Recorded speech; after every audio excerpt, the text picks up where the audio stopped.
Now, God intends to judge the whole earth, and you find out in the interpretation, and I'd like to begin reading now with verse 4, and we'll pick up the interpretation.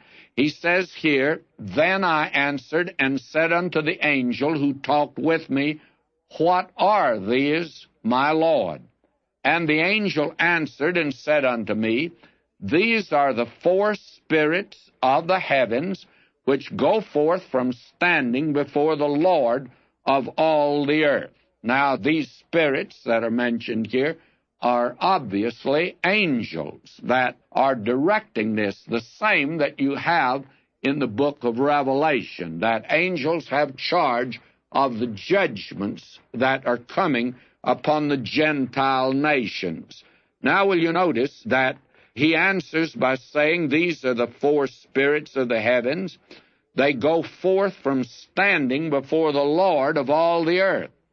Now, we get the interpretation. The black horses, which are there, go forth into the north country, and the white go forth after them.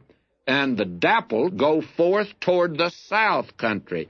And the bay went forth and sought to go, that they might walk to and fro through the earth. Now, the bay horses apparently go along with the dappled horses into the south country. So they walk to and fro through the earth. Now, we have the black and the white going into the north country, and we have the dappled horses going to the south. Now, none going to the east or the west. Well, on the west is the Mediterranean Sea. We must remember that two mountains that are suggested there are obviously Mount Zion and the Mount of Olives. And so the Mediterranean Sea being on the west, the horse would not move in that direction. It's not a seahorse that we have here. And then there would not be any movement toward the east, for the simple reason that great Arabian desert is out there. Now, the direction they go would lead them throughout the whole earth, of course. And the thought that is given here is just simply that. In verse 7, "And the bay went forth and sought to go, that they might walk to and fro through the earth. And he said, Go from here, walk to and fro through the earth." So they walked to and fro through the earth. Now, the black horses and the white went into the north country. And I personally believe that the judgment of the Great Tribulation period begins actually with Russia coming down into that land, and that there would be the judgment first to go to the king of the north, to Gog and Magog in the north. Then the judgment in the south would be toward Egypt. But the thought here is not so much the order, the riding of the horses as you have in Revelation, because in Revelation we are given the series of the Great Tribulation period. We're given one event, one crisis right after another that shall follow. First, in Revelation, the white horse rides forth. Well, he brings a victory that brings in a false peace into the earth.